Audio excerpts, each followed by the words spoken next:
편입은 합격할 사람이 정해져 있다는 말이 있습니다. 안타깝게도 이 말은 대부분 사실입니다. 공부 베이스가 있던 학생들은 합격하고 공부 베이스가 없던 학생들은 떨어질 확률이 높습니다. 너무 당연한 얘기를 하는 거 아니냐고요? 맞죠. 근데 그보다 더 중요한 이유가 있습니다. 바로 공부하는 방법을 모르기 때문인데요. 합격하는 학생들은 합격할 수밖에 없는 공부 방법을, 불합격하는 학생들은 불합격할 수밖에 없는 공부 방법을 반복합니다. 그러니 안 그래도 큰 베이스 격차가 시간이 지날수록 더 커질 수밖에 없는 겁니다. 그렇다면 어떤 공부 방법이 합격하는 방법이며 이걸 어떻게 배울 수 있을까요? 오늘 영상에선 슈퍼노멀이라는 자기개발 서적을 통해 편입 공부 방법에 대해 이야기해보려고 하는데요. 이 책은 평범한 사람들, 즉 노멀 사이에서 성과를 만들어낸 슈퍼노멀에 관한 이야기입니다. 오늘 영상은 단순 마인드적인 이야기를 넘어 4단계 실천 방법을 알려드릴 예정이니 끝까지 꼭 집중해주세요. 이 책에선 평범한 사람들 사이에서 폭발적 성과를 낸 사람들을 분석하고 그것을 5단계로 나눴는데요.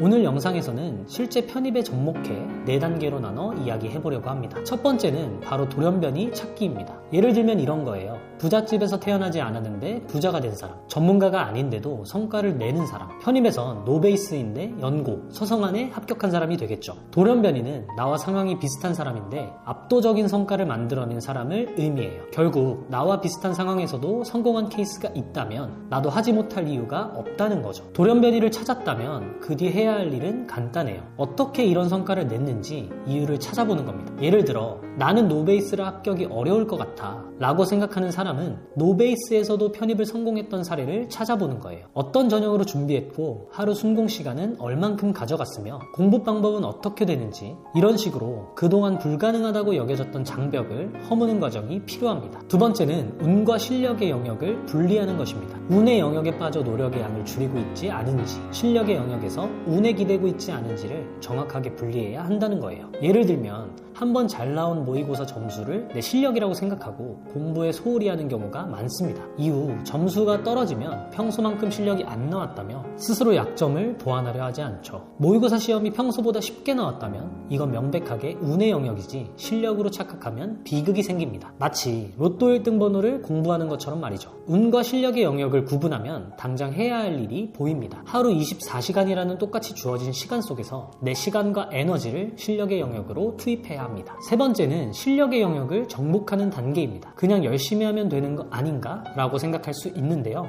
맞습니다. 하지만 대부분의 학생들은 설렘과 열정이 사라지는 순간 포기하죠. 결국 시간이 지남에 따라 목적과 이유도 함께 사라집니다. 그럼 어떻게 실력의 영역을 정복할 수 있을까요? 방법은 간단합니다. 내가 지금 목표하는 방향으로 잘 움직이고 있는지 눈으로 확인할 수만 있다면 말이죠. 목표를 최대한 세분화하고 이걸 매번 지키고 있는지 확인하는 겁니다. 예를 들면 그냥 편입 영어를 공부한다가 원래 목표였다면 1시부터 2시까지는 단어 200개를 외운다 등과 같은 구체적인 목표를 설정하는 거죠. 추가적으로 내가 하는 공부가 양을 높이는 목표를 가지고 있는지 질을 높이는 목표를 가지고 있는지 구분하는 것도 방법입니다. 그럼에도 공부라는 것은 열정에 영향을 받을 수밖에 없는데요. 이건 편입 공부의 특성으로 해소해 볼 수 있습니다. 영어는 영단어가 핵심이죠. 영어 단어를 외우려면 단순 반복이 필요합니다. 수학도 어느 정도 문제은행식이라는 특성 때문에 계속해서 문제풀이를 반복해 주어야 합니다. 이 단순 반복이라는 훈련은 상대적으로 열정의 영향을 적게 받습니다. 생활의 달인 같은 프로그램을 보면 열정적으로 매 순간 임하는 게 아니라 그냥 무언가를 반복하고 시간의 지남에 따라 자연스럽게 달인이 되는 경우가 많죠. 단순 반복을 하다 보면 실력이 쌓인다는 증거입니다. 앞서 언급드린 내용대로 훈련하고 이 훈련이 익숙해지면 시간이 단축되는데요. 시간의 단축은 실력의 상승을 의미하고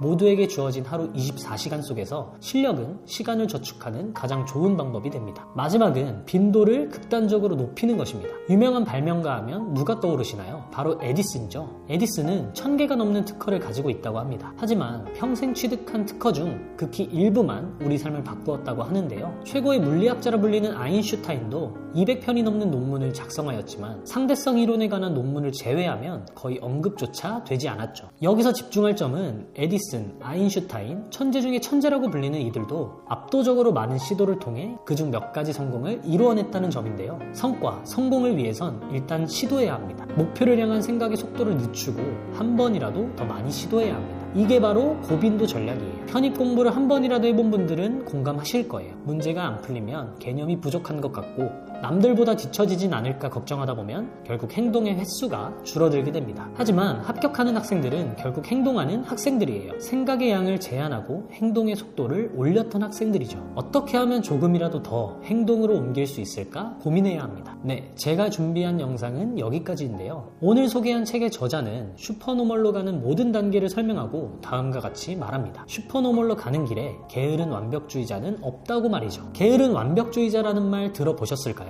완벽하게 준비되지 않으면 시도조차 하지 않는 사람들을 말합니다. 스스로 게으른 게 아니라 완벽함을 추구한다고 이야기하죠. 편입을 공부하는 학생들 사이에서도 게으른 완벽주의자를 흔하게 볼 수 있는데요. 내가 만약 게으른 완벽주의자에 해당된다면 주저하지 말고 전문가에게 피드백을 받아보세요. 그리고 다음 시도에 그 피드백을 적극적으로 반영하는 것이 내 목표와 가까워지는 방법이 될 수 있습니다. 여러분은 목표를 달성하기 위해 어떤 노력을 하고 있나요?